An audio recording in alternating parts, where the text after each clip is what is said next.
Hi, I'm Daniel, and Chicken Run Got a sequel released on Netflix. This is Aardman's first film in 4 years, not a studio I've been mixed on before. Most of the time they make films are just average, with still pacing and the studio seems slightly overrated. I was thinking this didn't need a sequel at all, especially 23 years later, but the trailers released and it actually looked good. Flipping the prison break to breaking into a more technologically advanced chicken factory looked fun. I had thought that this had potential, so I watched it yesterday and I reviewed it to see if Nugget works. This movie can be fun. We have to get through quite a generic first half to get there. Ginger and Rocky have a child named Molly who wants to explore the world, but the overprotective parents wants to keep her safe. She is just acting a very like her mother was. It's just a clever generational tale. This is a story that has been done too much to be original anymore.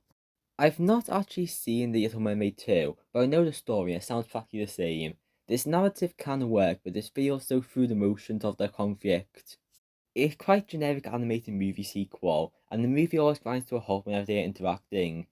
Eventually, Moya gets into a chicken farm, and this conflict starts in a kind of forced way. However, the movie gets better when focusing on that. Heist and prison break stories are fun and has great ideas of how to get through the factory. There's good rooms and I like how it reinforces the darkness that made the original. It obviously can't be the same level of dark as the original, being in a concentration camp with a decapitation in the first 15 minutes. However, this is still stuff I can see traumatizing kids. But it's more so how they build up to its horror element. There's a false bright and happiness meant by a chicken farm seeming free range and fun.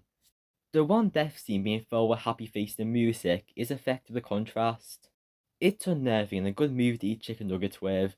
Also, the mind control necklace are a dark concept. This movie can be interesting attacking the theme of freedom.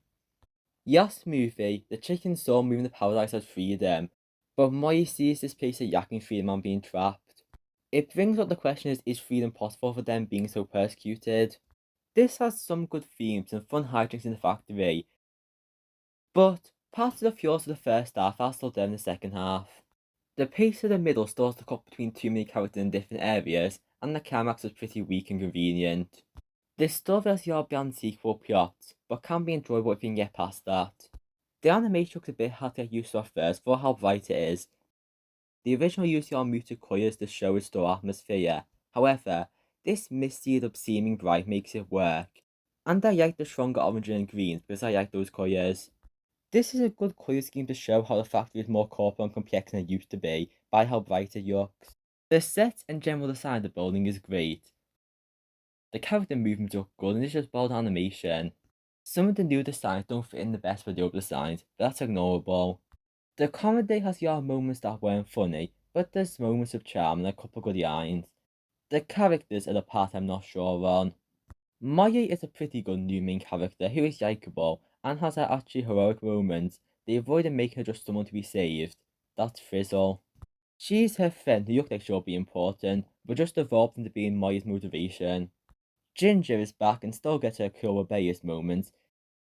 She is stronger and just generally a great hero. However, while I like both Ginger and Maya individually, they are both at their weakest when interacting. It feels like their strength as characters go away when forced into the mother-daughter roles. There's also Rocky, who's now voiced by Finn Rider, which is a bit distracting. He's now the dumb dad who is still following his yai, and he just got a bit annoying here. Why are most animated movies about parent conflict only focus on one of the parents?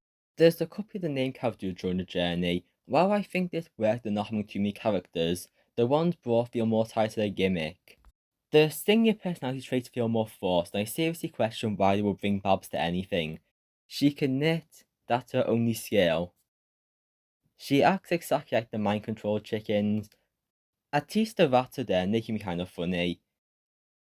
There's also the humans who are kind of enjoyable, including the return of Miss Tweedy as the villain.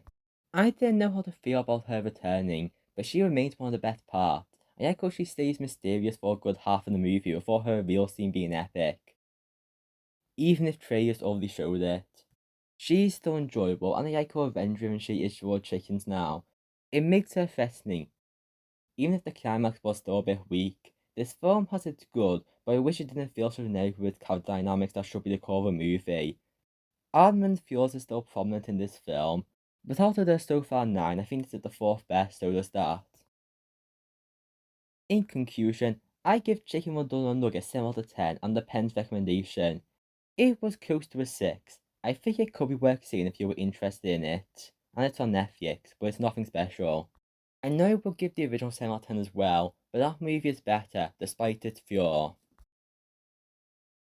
Now with this, I've done my reviews of 2023 animated movies since Migration only released in the UK in February. Next, I feel like talking possibly about Aardman for once, as well as another video which I need to finish. If you enjoyed this review, consider subscribing and watching more. The end.